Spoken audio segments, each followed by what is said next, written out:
share of laughter through the pain. But look at us now, on a Sunday time. Have we seen our finest hour? Good times surely will come. All I know is people talk without listening. What I'm saying is life's too short to live in these extremes. Have we seen our finest hour? Good times surely will come. And all through the night I wondered and waited. Say fake news. Boston wrestling is fake news. Divided we fall to wait here for you, holding it together, just like a desert flower, waiting on the rain to come. And all I know is anger, lies, confusion. And what I'm saying is you don't realize what this means. Have we seen our finest hour? Good times surely will come. Just like a desert flower, waiting on the rain to come.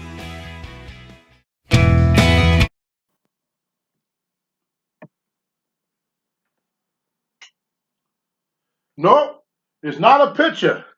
It's old Tony Atlas back again with the 24, 25, 28, 30-inch guns. 30 inches. Are you adding them together, Tony? And you know that's not true. But as an old buddy of mine by the name of Mad Dog Vachon, he used to always tell me, if a story is worth telling, it's worth embellishing.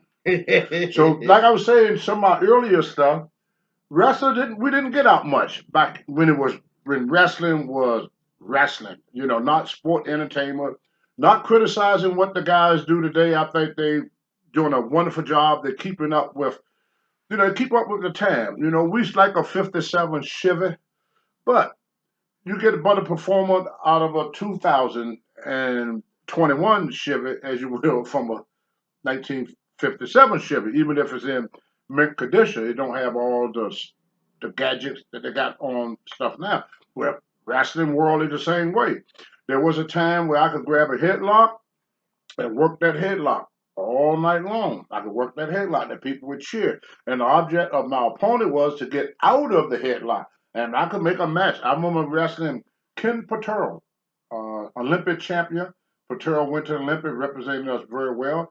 Teamed up, came to Mid-Atlantic, training in Minneapolis, known all over the world. Ken Patero, an Olympia competitor, lift against the big Russia, Alexius. Me and Patero, we go in the ring, and we would do strongman stuff. Y'all probably have seen on TV where me and Ken Patero would take this bar, and we bend it around our neck. We took a 10-penny nail, we drove it through a board. We even have a bench press contest to see who could bench press more of it. So when we got in the ring, all we had to do was do a test of strength. We lock hands, go around, test of strength, test of strength. And then finally I would get a hold on Ken Patero, and and he would be fighting to get out of the hold.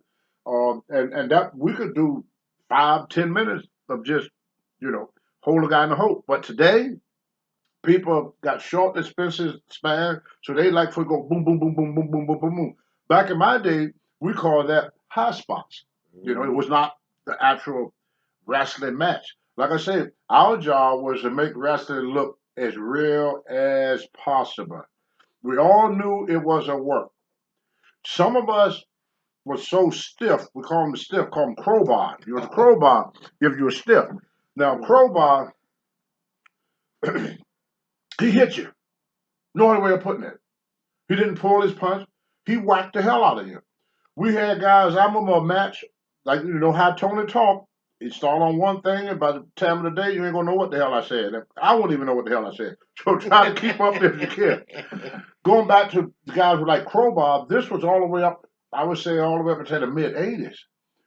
I was in Toronto, Canada, and with George Scott, Ric Flair, Ricky Steamboat, and they were just opening up TV in Toronto. They wanted to really get a relationship going with Toronto and the Mid Atlantic.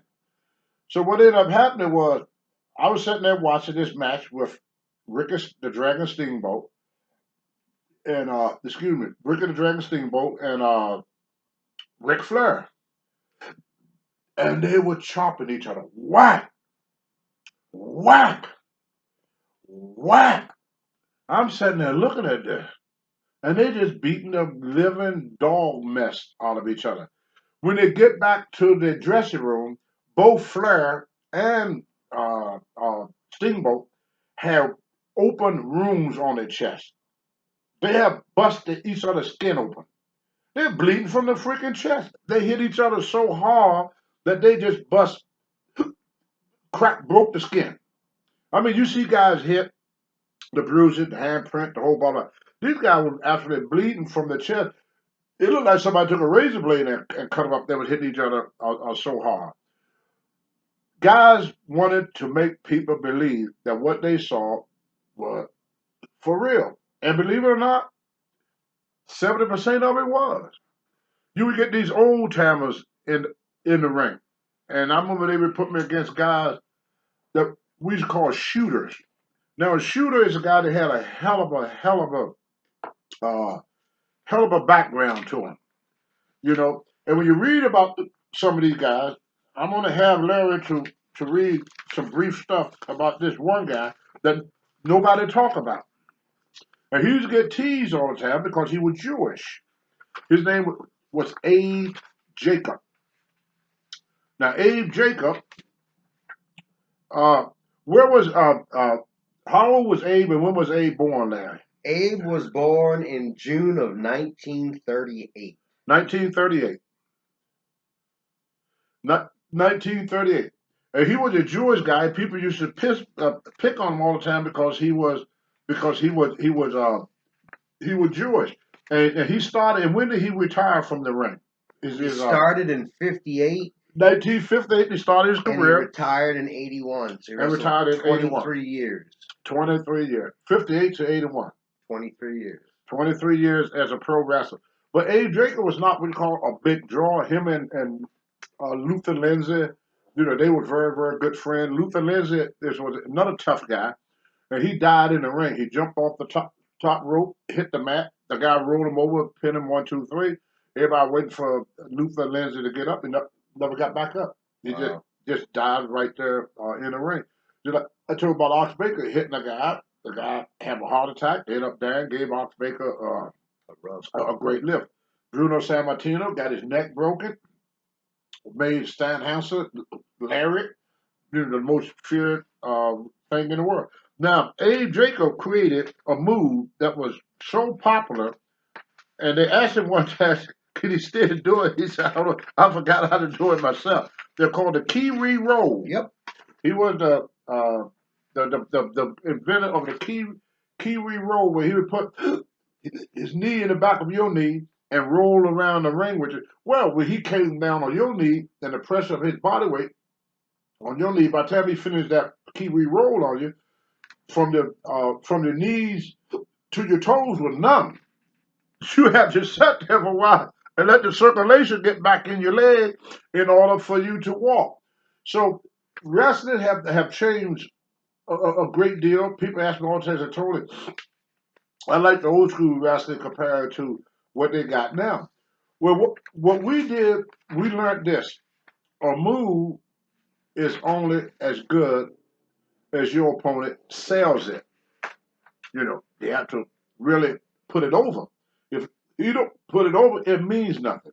I was trying to watch, like I said, I'm not knocking anything anybody do.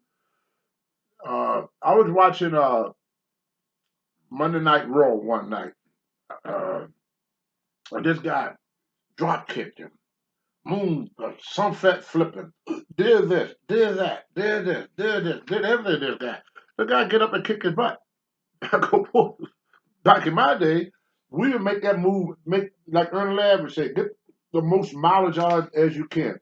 we would make that move mean something. See, nothing. The reason wrestling is not that exciting to people, no, nothing means nothing. It don't matter how pretty a move is. You know, you can have in boxing, you can have the prettiest punch in the world, beautiful punching, oh, beautiful, but you couldn't bust a grape with them. So what they usually having a beautiful, beautiful, beautiful punch, but you can't hurt nobody with it. It's kind of like having a big, beautiful car sitting out in the yard, but it don't run. The motor sucks. So something that look good don't necessarily mean it is good. If the person you're doing it to don't put it over. So wrestling is what we used to call in the olden days was a team effort. If I work with you and I do something to you and you don't put it over, then I don't put your stuff over. So now the match look shitty because ain't nobody selling for nobody. Or if you tough enough, old time would tell you, I'm gonna give you another punch, kid. If you don't sell this one, I'm gonna give you something that would make you sell. So the guy would punch you, you don't sell it, then he would hit you so hard he almost knock you out. He would make you sell. Or some these old shooter would get you down and put you in a hole and make you squirm like a little rabbit. The next time you get that ring, you would put his stuff over. Another thing was respect. You had to have respect. I mean, you have to earn respect. It wasn't like you walk in the door, hey, Larry, I respect you because you Larry the Hillbilly. I'm going to respect you. Oh, I'm going to respect you, Rocky Johnson, because you the soul man, Rocky Johnson.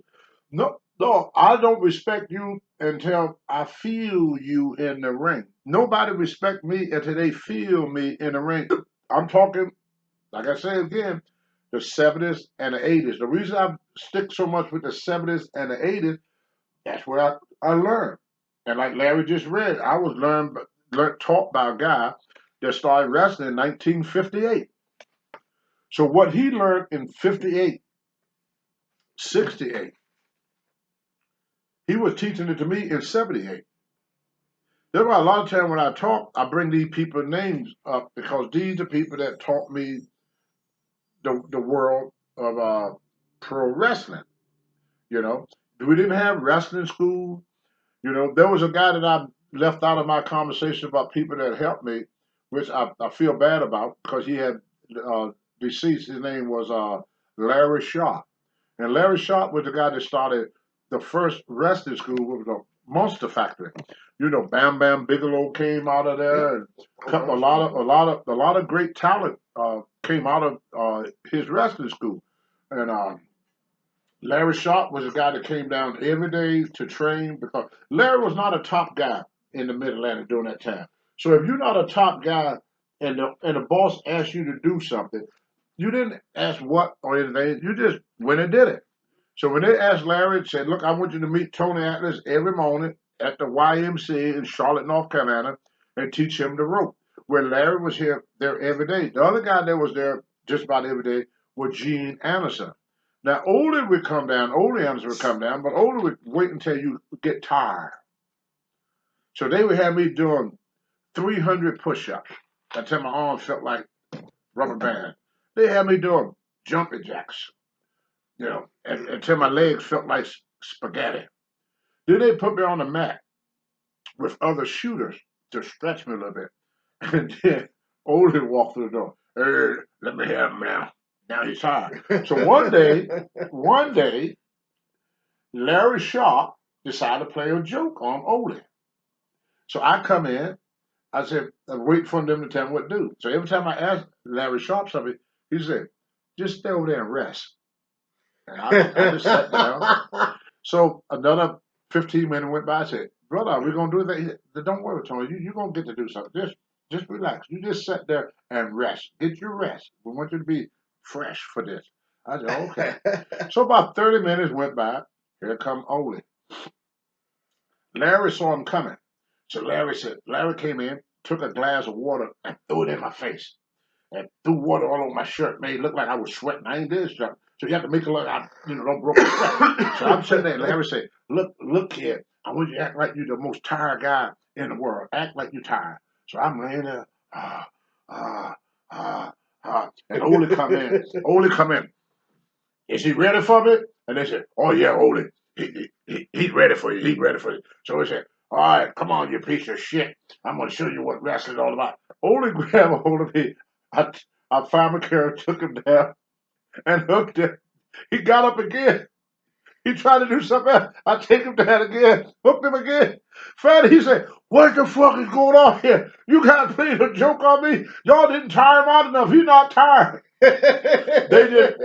They ripped the hell out of Ole that time. But Ole was a good natured about it. You know, I ain't saying Ole was a chump or anything, but it was a thing in wrestling we called the ultimate of surprise. Ole had just worked out with the weights. Ole just got through running around the gym. They used to have an indoor track back in them days. So Ole just did his mile around. He did his weightlifting. So he was all pumped up. You know, anybody that lift weights, when you lift weight, your muscles get tight. So Ole was all pumped up and everything. But he would come in and stretch the guys at the end of his workout for fun. But he used to get the other guys to tire this guy out when this guy's so damn tired that he could barely stand up. That when Ole would jump your ass when you can't even hardly stand up. So they played a joke on Ole one time by having me to rest up because they knew that I had a pretty decent amateur background and I knew how to handle myself back in them days. You know, pretty decent. You know, I couldn't work my way out of a wet paper bag today, but back in them days, as old times say, in my day, but that's how it was with us wrestling. But Ole Anderson, a lot of people didn't like Ole. And I remember Ole telling me something one time. He said, he almost not got into business. And I said, why not? I said, you big, strong guy. He's about 265, 270. Yeah, big barrel chest, big Polish guy, 20-inch arm, 18-inch forearm, just, big, and a pretty salty person on top of it. So I said, why they wouldn't run him? He said, I was 24 years old. I said, I was 24. He said, they didn't want me because they said I was too old to learn. See, wrestling back then was kind of like the military. You know, they bring you in young because you tell an 18-year-old, get up on that rope, kid, and jump off. Before you finish talking, that 18-year-old is up the rope, is on the way off the rope. You tell that to a 30-year-old, he goes, whoa, wait a minute, you want me to do what? You want me to do what? See, as we get older, we use more of this and less of this. When we're young, it's all about this and nothing about this. So as you get older, you get a little bit wiser. So it's a lot easier to train. It's old saying you can't teach an old dog new tricks. Well, in some cases, not all cases, but in some cases, that's true. So they would get you when you really young. So Ola was telling me the story about his age, and then later on, I talked to other wrestlers like Randy Savage. When I first met Randy Savage, we were riding up down the street with his brother Lenny Poffel. He was wrestling at Randy Poffel then, and his father was Angelo Poffel. And Angelo was known for doing so many setups. I think it was like 500-600 setups. Yeah. Or something that he had a record for that. He had the world record. The world record for doing the most setup in one setting. I don't mean do 50 stop. I mean this guy did like 500-600 setups. He had a record. Larry probably put his program over to tell you exactly how many Angelo Poffa did. And they would train his kids when they were very young, so that by the time this kid got 20 years of age, this kid got 4 or 5 years of wrestling experience underneath his belt because he came from a wrestling family. You take like you got Bob Orton Sr., you got Bob Orton Jr., you got Barrio. With my condolences go out to the Orton family. Barrio is no longer here with us. He had a good, successful career in Canada. It didn't take off as well as his brother Bob did. But great young man. I met him several times. Wonderful young man. But anyway, the Ortons, Randy is the third generation of wrestlers. Can I butt in? Go ahead. Angelo Poffo set the world record. Let's see, 6,033 sit-ups. Can you imagine that? In 4 hours and 10 minutes. 6,033 setups in 4 hours. Yeah. Can you imagine what type of individual? Now stop to think about this for a minute. What type of individual could sit there for 4 hours and do setup for 4 hours? 4 hours of back and forth, back and forth. Well, these are the guys that I met when I first started in the business. These guys was I don't know how many times I can say this. They was tough could be. Larry want to tell us something This else. is a picture of him in '55. Not like you saw him at the end with his sons and he did when they ran Outlaw in. Can they see that? I don't know if they can see it. Yeah, but they can see the outline. You can see the muscle definition. Look at the quadriceps. That's the 50. shoulders. That's in 1955, guys. That's 1955. There There you you go. Look at that. Look at that. See? That's crazy. That's Randy Savage and Lenny Parford father. That's the guy that taught Randy Savage everything Randy Savage knows. Well, I'm like most black men in America. I'm in that 75% because 75% of black guys, black kids, men and women, grow up without a father. So I'm in that 75 percent range. So when I got into wrestling, these guys were like a father to me. They treated me like I was their son. George Scott used to call me his son all the time. Vince McMahon Sr. used to call me his son. Jim Barnett treated me like I was his son. Uh, Bill Watts, Cowboy Bill Watts, he kind of treated me like a younger brother, you know. So I always had this urge to learn from these older guys because this is November, and what all of us know in November you have what's called Thanksgiving. So I hear people complain about the country going to hell in a handbasket, and this guy is this and that guy is that. My mother said, live for today, for tomorrow is promised to no one. You have to be appreciative of what you have in life. I was not raised in a rich family. I didn't grow up with a lot of money. I wasn't raised with good looks like The Rock. I had a lot of faults, still got a lot of faults. Ain't nothing changed. You know, six of one, half a dozen of another. You know, I'm pretty much the same goofy ass kid that was running around that they used to call Argo. It's still, I'm still Argo. I'm just an old ass Argo now. That's all different. But anyway, I learned from these wrestlers how to be appreciated. One of the things we should do to show appreciation, if I'm wrestling somebody in the ring, if I'm wrestling Johnny Valentine, or I'm wrestling Angela Mosca, whoever win the match will lean over to the ear of the guy that lost, and he would say, "Thank you for the match." We would thank that person for laying down for us because 9 times out of 10, the guys you wrestle could whoop your ass anyway. We had a guy. I don't think he won many matches. His name was Bill White. Bill White was his name. Where Bill White would run and hit that rope and come off that rope like a freight train. And he would try his best to knock you through the next rope. He would hit you as hard as he could possibly hit you. It's so hard that sometimes you go, whack, dang, this guy is stiff. He's a crowbar. He's a crowbar. But a lot of guys, they like that reputation of being a crowbar in the ring. They wanted to have the biggest chop. They wanted to have the hardest punch. They wanted to have the biggest slam or the hardest slam. The harder they did it to you, the more popular they became for that particular move. Well, one day I was in the ring. Now, Steve Kern is the one that taught me how to drop kick. He taught me how to do it, but I hadn't done it yet in a match. So I'm wrestling against, I guess George Scott told Bill White, said, hey, get him to do the drop kick. So I'm wrestling Bill White, and Bill White looked at me and said, Tony, have you did that drop kick yet? I said, no, not yet. He said, well, you will tonight. He threw me in the rope. He said, drop kick me. So I had to drop kick. And a lot of stuff that we learned that day. See, that, like I said, there was no wrestling school until Larry Sharp started the Monster Factory. So when they train you, they would train to make sure the main part of the training was not to teach you how to work.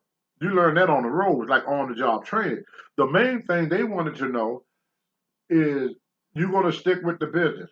Because they were so protective of the business, they was always afraid, like I mentioned earlier in one of my interviews with Larry here, that Peter Parsley was a promoter in in Roanoke, Virginia. And he didn't want me in the business because he didn't know how tough I was. See, when I say tough, I don't just mean tough with these.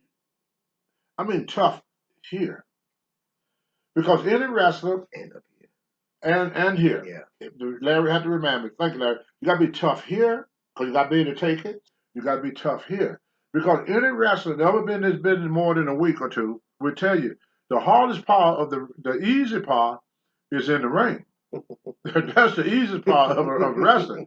The hardest part is getting to it from the show. Like picture this: you get up in the morning, you have yourself a quick breakfast. 9 o'clock, you're in the gym. 10 o'clock, you leave the gym. 11 o'clock, you grab yourself some lunch. 12 o'clock, you driving 200 or 300 miles. You you get to the building about 6:30. You got to be there by 7 because the shows at that time start at 8. So you have to be in the dress room by 7. Not coming to the dress room, not in the parking lot, in the dress room. Then we have a guy to go by and put a little check to see who's all there. You got to be prompt. You have to be prompt. So once after you wrestle a match, and most of the matches back then was only had 5 or 6 matches. So most of the matches were between 15 to 20 minutes. The main event every night was 30 minutes to an hour. So you end up in the main event, you have to go 30 minutes. You couldn't go ahead and give people advertise a main event and give people a 10-minute match. They're gonna want their money back. So you have to be able to go at least 30 minutes, 30 hard minutes. Then you go and take a shower.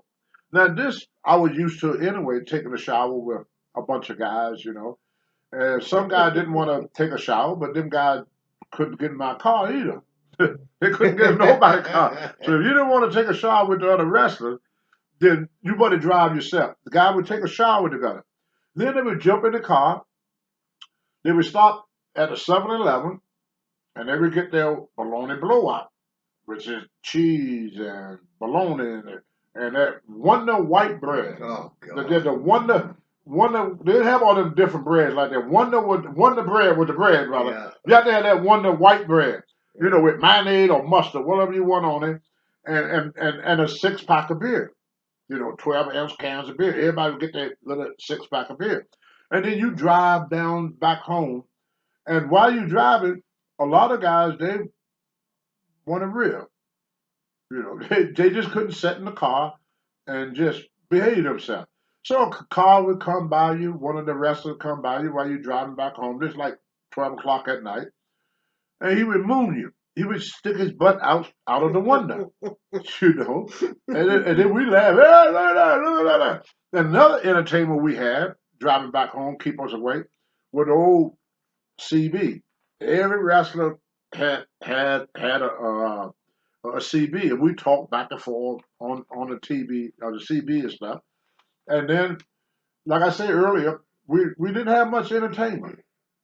My entertainment for nearly 20 years was beer. Like I said, there was no drugs in the business then. The drugs came along in the late 80s, early 90s, when everybody, when the drugs really hit the business. But in the 70s and the 80s, there was a few guys that smoked pot or, took pain pills or something, but there was no cocaine or none of the stuff that they got now. It was most of just beer. I mean, it wasn't even that much about pot. Some of the younger wrestlers, like myself and Tommy Wildfire Rich, a couple of guys, we like take a little token of stuff. But these old guys that trained me, like Abe Jacobs and like Rocky Johnson. Rocky Johnson didn't drink beer. He was a whiskey man. I could see him now get that little thing of whiskey, put it between his legs, take a little cap out, put it back on. Got it. He had the flask right between his legs. Huh? Yeah. But he held it with his leg. And he pulled the bottle out and drank it on the whiskey. So a lot of guys, they was really, really into the whiskey. Like I said, there was no drugs back in them days. So they go out and get them maybe a pint of whiskey or a 6-pack of beer, and we drive back home. And the guy would do ribs and everything. I remember one time this cop, I don't know, some of the stuff that I'm telling you, you probably say, "Oh, Tony making it up." It couldn't happen. But in the 70s, you could get away with a whole lot more than you could today. We were riding with Adrian Adonis. He was in front of us, going back home one night. And this policeman don't pull over, and He had his hat off. He had a hair on the top with a ball on top. So Adrian Donner had a piece of bologna in his hand. So couldn't happen again in 1,000 years. He took that bologna and threw it out the window at the cop. The cop had his head down like that. That bologna landed right on that policeman's head, just like this. The policeman look up, and look around and see what the hell was happening. Went right back, sat his face. Never looked at the bologna on his head. If he had saw that bologna, he would have ran after us. Another time we coming home, the guy's gonna play a joke on me because I just started learning how to drive. So I'm driving, and back then the speed limit in the 70s was 55. We hated it. 55 miles per hour would take you forever to get home. You fall asleep behind the wheel. In fact, it was dangerous 55 because people were actually falling asleep behind the wheel. So I'm driving. I'm driving back one night, and I'm in Georgia.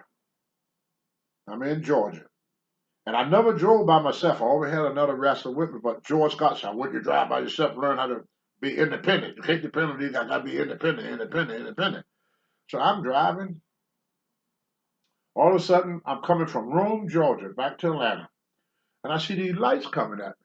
Now, these old dark country roads didn't have street lights or, no light nowhere. Mhm. The only light you had was what's on your car.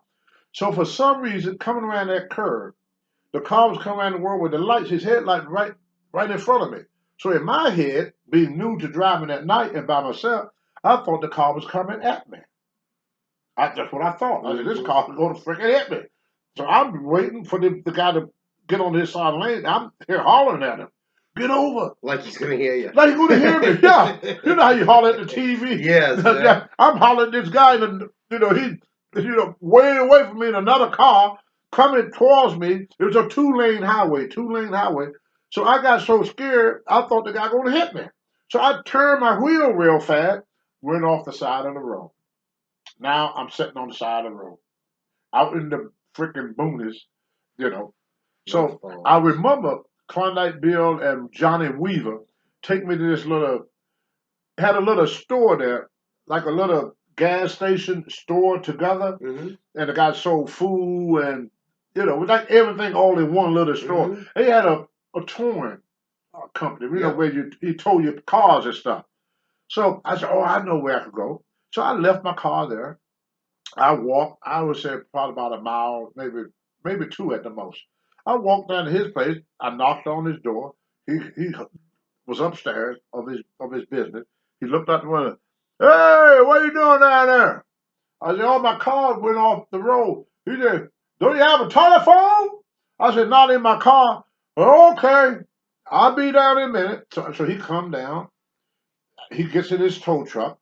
I get in the tow truck with the tow truck, pull up to the car. Well, by the time I get back to where I ran off the road at, you had a guy, his name was, wait a minute, Bill Howard. Okay. His name was Bill Howard. And Bill Howard said, Tony, you gotta go with this. You gotta work with us. Gotta work with us. I said, okay, what are you gonna do? He said, how about you go climb up that tree? I said, well, climb up that tree. I said, yeah, go climb up that tree. And then I'm up in the tree and I'm looking down and I see this sheriff. He was, pot belly sheriff, had his tie on crooked away over here, and his shirt was unbuttoned down here, tobacco juice hanging out both sides of his lip, tobacco juice, and his lunch on his chest. Looked like the guy in Smoking the Bandit. Smoking at the Bandit. That's just like the guy that Smoking the Bandit, but a little bit heavier. Yeah. A little bit heavier. His pants, his belt was hanging over top of his pants, and he's shining lights up in the tree, looking for me. Oh man, looking for me. Found it. He's shining light on me. Not making fun of folk, but you got to tell it the way you hear it, otherwise you don't get the full meaning. Hey, boy, you come on down out there now. I see you. Hot there, boy. You come on down from there. Bill Howard and the other wrestlers in tears. They are laughing so freaking hard they couldn't even stand up. They're leaning over the car. They are going freaking nuts. They said this is the best fucking night. What did they tell the cop? They told the cop that I wrecked the cop. The cop asked them at the beginning. The cop said, well, who is it? So they told the cop it's a black wrestler. And the cop said, oh, the black bastard, huh? Well, I know where they at. Them damn coons always climbing trees. Who said that? The cop. Oh, Them damn Jesus. coons always climbing trees. That's why he was looking up in the tree for me. Because once they told him I was black, he just knew I was up in the freaking tree. I don't know where that came from. You know, this is my first year in Georgia. I ain't know nothing about Georgia, you know. So anyway, he got me to come down out there. He said, if you don't come down out that tree, boy, I'm gonna sick my dog on you. He had this old blue nose, what they call them tick hounds back then, hound dog. Bloodhounds? Yeah, bloodhound with the Yep. long ears, Yep. big old long face, you know, the big long legs, you know, not the little stubby, not the best hound, but the big old. The dog was about as lazy as the cop was. The dog go.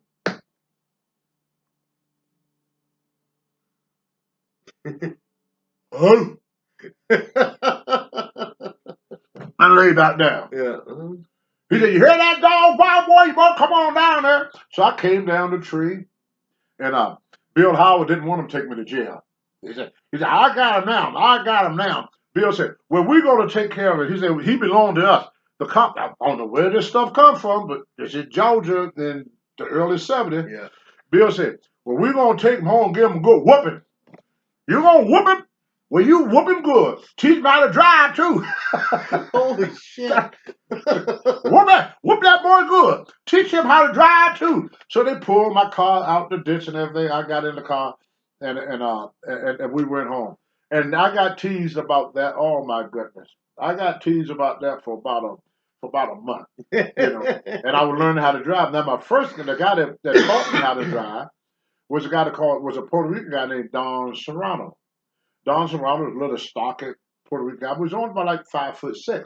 So he used to get these boots made up that was the big lifts with the big lifts on to make himself look taller. So George Scott, he had a Cadillac. A lot of boys wore Cadillac Lincolns or big cars. You know, we traveled with four in the car. We didn't have the Corvettes. You have a little room on top of the four people. Yeah. We wanted a big car. Yeah. So he said, Tony, I got to show you how to drive.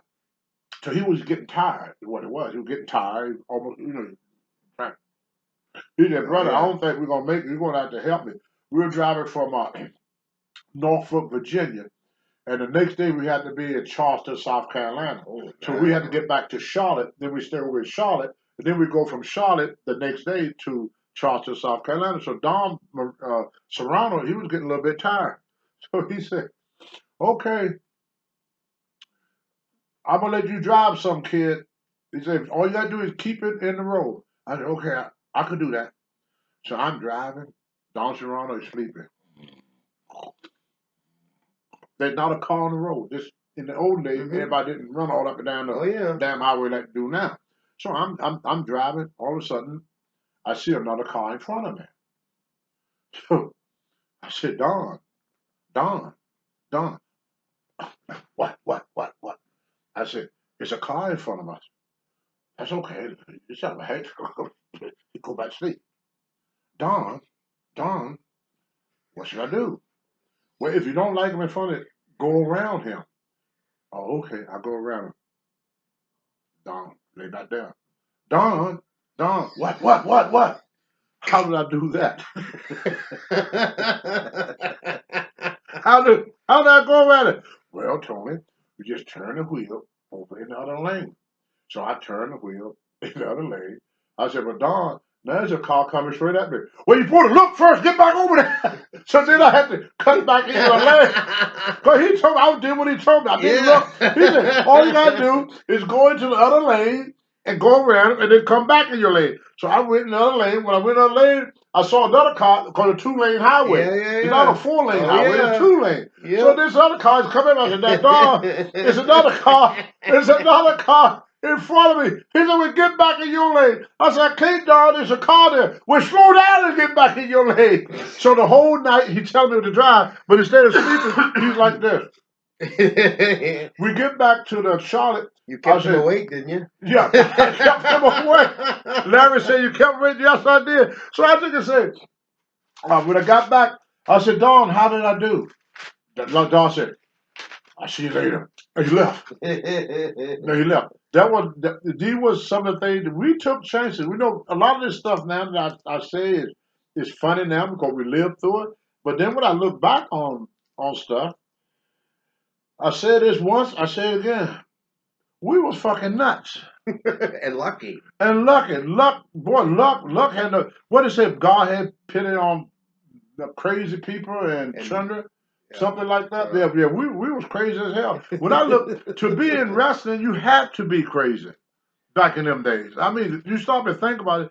We did 16, 18-hour days.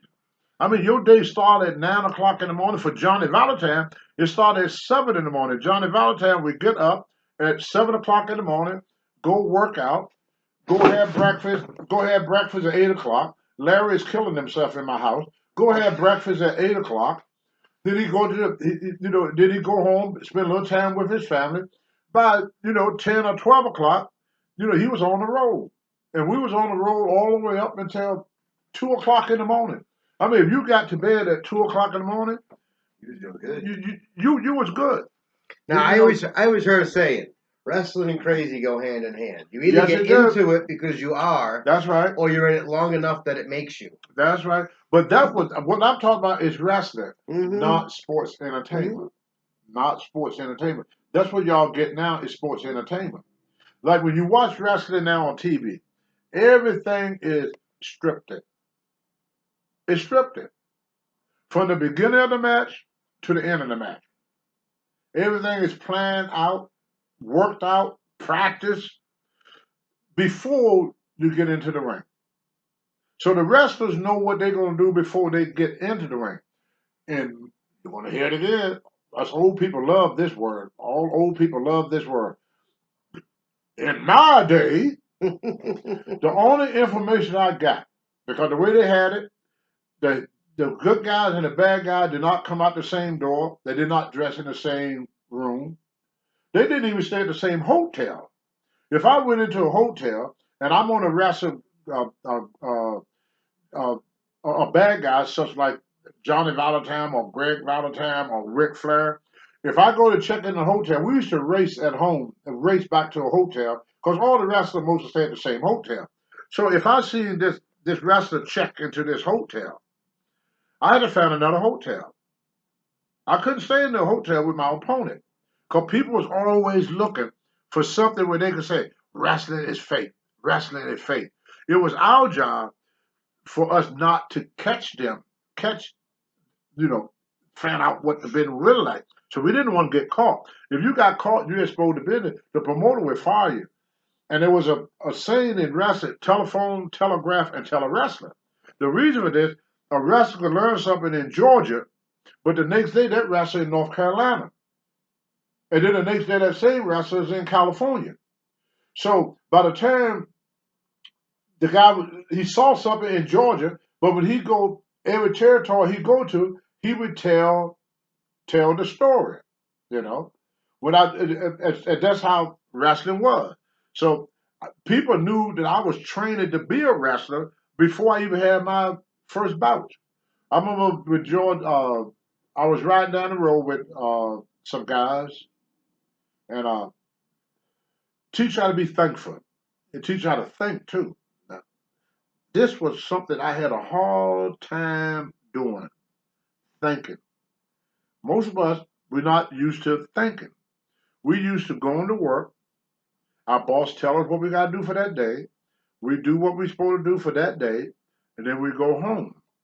We're not used to being what I'm trying to say. We're not used to just being what the word when you take initiative. We could not take initiative. First of all, we was afraid we were gonna get fired. That was the first thing, and the second thing was if you don't come up with the idea, there's something go wrong. It's not your fault. You come up with the idea, and something go wrong, it's your fault. So one of the things that I learned about listening,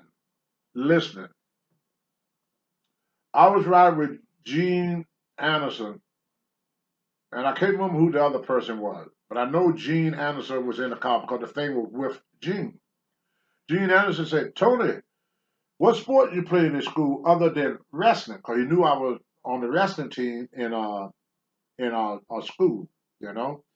Larry, hand me that wrestling picture, please, sir. Which one? Yeah, my wrestling one. Oh, the high school? Yeah, you're going to have to hang it up when you get through. Larry's a good friend of mine. That's why we talk to each other like that. Hey, you. Now, I got a question for y'all. I don't know if y'all can see this. This is me on my wrestling team. Now, the question is, can anybody out there guess which one is me? You get a free autograph picture of Tony Atlas. All you do is contact old Larry. Contact Marty. Let Marty do some work. Contact Marty and the Pearl and say, look, I know which one is Tony Atlas, but this is me at Petrian High School. And my favorite football team is the Patriots, and the name of our team was the Patriots. Well, anyway, this is me when I was in high school. That's my teammates right there in high school. Thank you, Larry. Absolutely. But anyway, Gene Anderson said, what other sport you played, Tony, other than wrestling? And I said, well, you know I lift weights. Yeah, I know about the weightlifting. He said, well, what you do in school, I mean? I said, oh, I ran track. He said, what you did in track? I said, I used to do the 100-yard dash. I used to put the shot put. You know, some people say you throw the shot put, but you ever did shot put, you put the shot put. That's what I call a shot put, not a shot throw, but a shot put. So I said, I used to put the shot put. I did a 100-yard dash, and I used to do the 220. He said, oh, with all them muscles, you could run? I go, yeah, I was pretty good at running, you know. I said, I wasn't the best, but I was good enough to be on the team. He goes, well, he said, so you're a pretty fast runner. I said, I'm decent. He said, I'll tell you what, I will race you for $50. I said, Gene, come on. I said, I wasn't that bad on the team. I said, I did pretty good, you know. He said, no, I race you, kid. He said, I will race you. I will race you for $50. I said, you want to race me? He said, yeah, I'll race you for $50. I said, okay. So they pulled the car over. We walked down to the next mile marker. Gene said, okay, that's far enough. So the driver, like I said, I can't remember who it was. I want to say so bad Klondike or Johnny Weaver, because I spent most of my time with Johnny Weaver, Klondike Bill, and another black wrestler who used to play football named Charlie Cook. So, but I know it wasn't Charlie Cook. But anyway, the guy got out the car, the driver, lifted the towel up, because all wrestlers carried towels back in them days, and he dropped the towel. When he dropped the towel, I took off like a bat out of hell. I mean, I gave it everything I got. Something told me to look back. I looked back. Old Gene Anderson, he's coming along like, he's trotting. Just like this. Just trotting along, taking his time. He got back. He looked at me and said, okay, you owe me $50. I said, Gene, I won. He said, I didn't tell you that I could beat you, Randy. He said, I bet you that I will race you. See? That's where they would teach me that. Yeah. He said, that's a lesson you need to learn, kid. You need to learn to listen to what someone says. If you stop and think about it, he said, I will race you for $50. He raced me. Yep. He didn't say you're going to win the race. Mm-hmm. He said, I will race you. He did what he said. He raced me. And then he worked you. He worked me. That's when guys started teaching me to listen. Another thing, I hope I have time to tell this story because this is all at the beginning of my career. I don't do things in order because it don't come in here in order. I have to tell y'all as it come. I have to tell it because tomorrow I'll forget the hell all about it. You know, that's what my little pea brain work. You know, but anyway, my first week in wrestling, my very first week in wrestling, George Scott wanted to make me some money because to get me on my feet. So he put me on all the shows with Wahoo McDaniel and Ric Flair. And Wahoo and Ric Flair and Johnny Valentine, they were selling out everywhere. And Rufus R. Freight Train Joe, they were the big stars. Another wrestler that people don't talk much about was Paul Jones. Mm-hmm. So they would put me on the card with them. You may see some old cards which is semifinal. The semifinal match was always a tag. It was always a tag match. And a semifinal would happen right before intermission. Because you want to leave something good for the people before they go to intermission, and then they come back with the big main event. The main event was the only match. Sometimes they had a double main event, which had after the intermission had two matches. after that. So it was only 6 matches. So it was only main events after an admission. Everything I thought else that was the only thing. that's why. Sometimes they would have two main events, like we call it a double main event. But the semifinal match was right before intermission. Mm-hmm. You know, to give them something good to think about to come back to. So Yeah. So they put me in the all all week. Instead of being in preliminary matches, which the first, second, third match or fourth match, they would put me in a semi main event, which you got paid more money. The higher you are on the card, like the guy on the first, just throwing numbers out there, maybe the guy on the first card would get $100 that night. This guy would get 150 on the second match. He would get 200 on the third match. There'd be 250 on the fourth match, and then you get like 300 or 400 for the semifinal. You get like 5 or 6 for the main event. So as you move up the ladder, your money moved up with you. So he put me in a big spot. This is my first week. I'm in a a lot of jealousy at that time. You would know the driver said, why in the fucking hell did this freaking kid walk through the freaking door and all of a sudden he's making more money than I make? So I'm riding back with these wrestlers, and one of them, Rene Goulet, freaking stooge. He said, yeah, they call him Sergeant Jacques Goulet. Yeah. Oh, Sergeant Jacques Goulet. He said, hey, kid, word up. That's why I use the word kid, because that's just how the wrestler taught you. Hey, kid, because you new to the business, or you're a kid in the business. You can be 25 years old, but in the business, you are a kid. So I'm riding with these guys. I'm sitting in the back seat. Hey, kid, how much money you made this week? I said, there's not nobody. Well, I didn't know you're not supposed to tell what you make, because that creates animosity. Because nobody got paid the same. Right. Nobody got paid the same. So I made $1,500. What I didn't know, when I made $1,500, everybody called like that. So I said, oh. He said, oh yeah. He said, that's it? I go, yeah. I made $1,500 this week. And he said, well, Rufus, our freight train Joe, he was not a big black wrestler. He got a belly out to here. He don't have your body. He don't have all your trophies and medals and stuff. He said, he made $2,500 this week. You only made 15? He said, here's another thing about listening. He said, wouldn't you like to make $2,500 in 1 week? I go, well, hell yeah. They said, oh yeah. So we talked a little bit more.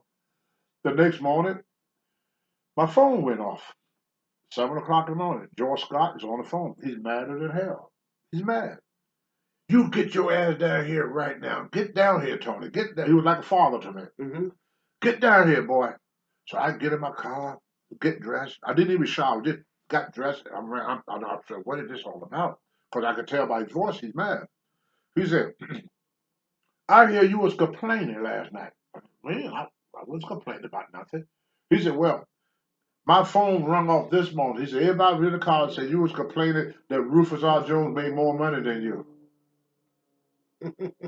Now, later I learned, once again, how to listen. What I should have said, oh no, I'm very happy with what I made. But I didn't know that then. Right. So when they asked me, would you like to make $2,500? I said, well, hell yeah, I'd like to make $2,500. Exactly. But that ain't how you answer these guys. Right. You have to think about where they're going with this, Yeah. And he said, George Scott said, well, you should have told him that you were satisfied with what you got. So then I hope I have time to tell the rest of the story. If not, I'll pick it up on next week. He said, well, Tony, even though I believe what you said, he said, but I still have to, he said, for the sake of the boys, I have to teach you a lesson. So he sent me to Kansas City, Missouri. And I stayed the guys were not making much money in Kansas City.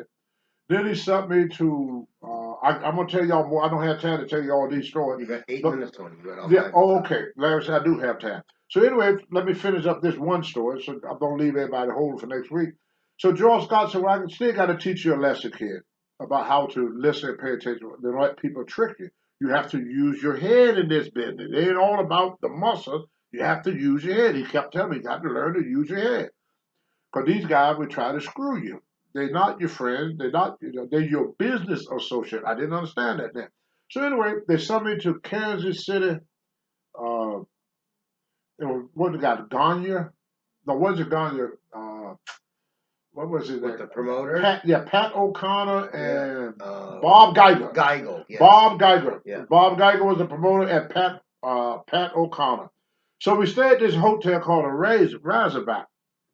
Had this old elevator that didn't have buttons that you push like the elevator do today. I mean, old elevator.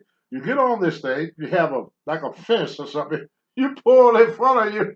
You got a guy that would take you up to your floor, and he give him tips and everything. So one day he saw me. He go, "Hey, if you need any action, I'm your man." I go, "Oh, okay." He said, "I get you women. I get you dope. Whatever you want, you come and see me, brother." He said, "We fixed you up." So one night, old Tony got a little horny. I said, "Well, yeah, maybe I'll go see this guy tonight." So I said, "Hey, man, could you hook me up with somebody?" I was probably about 20 or 21 years of age, no more than 21. I said 22 at the birth, early 20.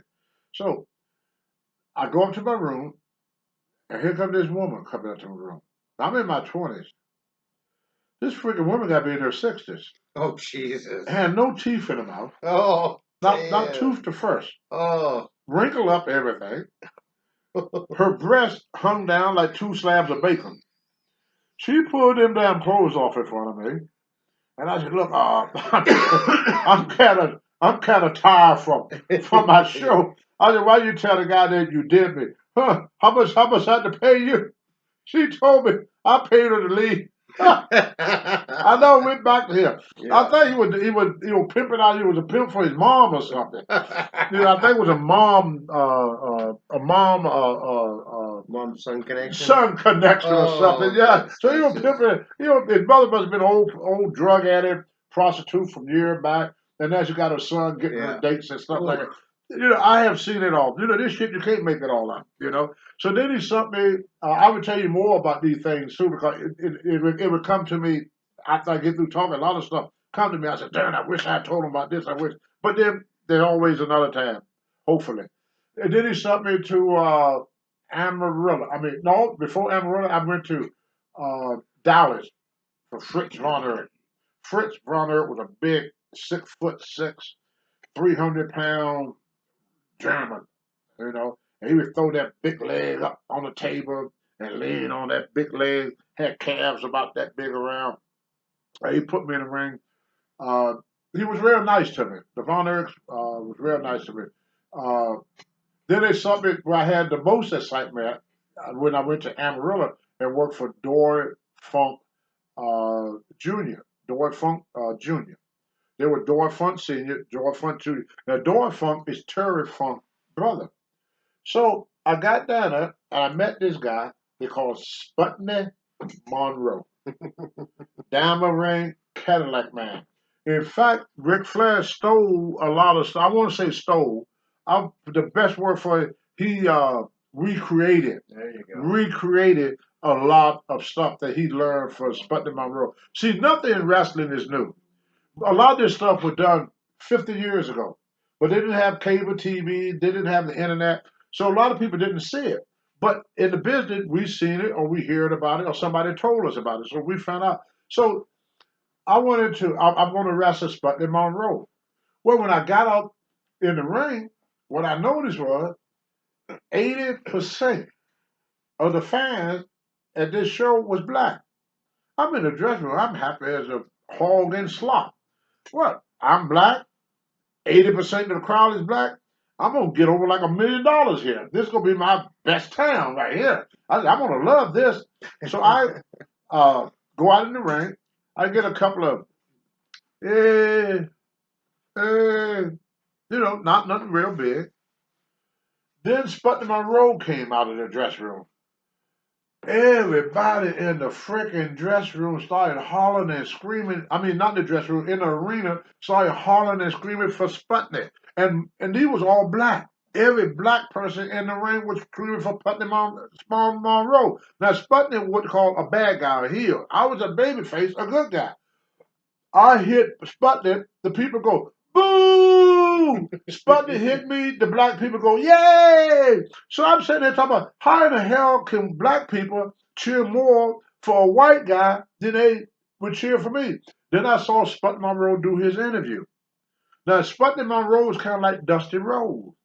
He was white, but he talked black. You know, he had that, that thing like Rick. He had a Ric Flair, Dusty Rhodes. They just knew how to connect with the black audience. They knew how to connect.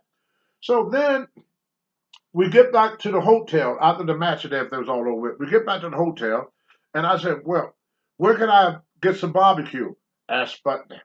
Where can I get a black woman? Asked Sputnik. Then found Ray Candy, who was a black guy, big Ray Candy. He said, anything you want here in the black neighborhood, ask Sputnik. I said, but you black Ray. He said, yeah, but they like Sputnik more than like me. He said, I'm a heel with Sputnik. He said, everybody's a heel with Sputnik Monroe. So the Sputnik Monroe years ago, I got 1 minute. I'll tell you a little bit about Sputnik. I'm in it. Sputnik Monroe he got Moolah started. Moolah used to wrestle as his manager as the slave girl. Correct. So Sputnik Monroe. So once again, I want to thank y'all.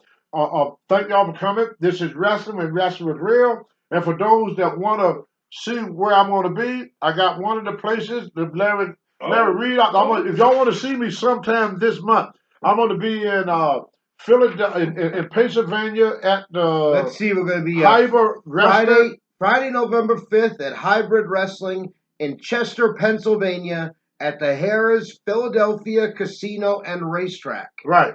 And the next day, we are going to be at Celebration right here in Lewiston.